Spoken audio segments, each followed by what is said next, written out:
All right, boys and girls, I'm going to show you real quick on how to find your assignment on IXL.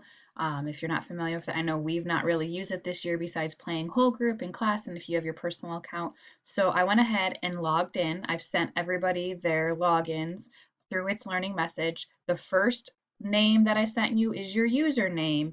That second word underneath is your password. So make sure you understand that.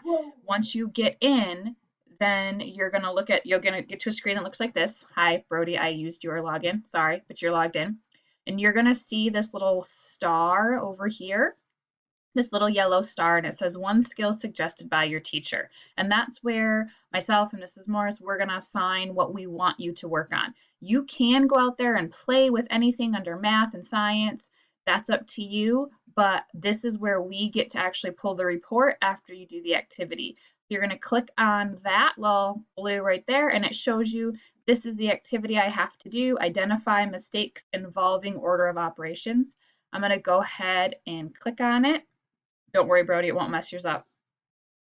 And it's going to take you to that lesson that you have there. I'm not going to do anything on the lesson because I don't want to mess up any of his information or any of that, but it's going to show you this is what you should be looking at. It's multiple choice. If you get it wrong, please read the caption that pops up to tell you why you have it wrong and what you should do the next time so you can help that score.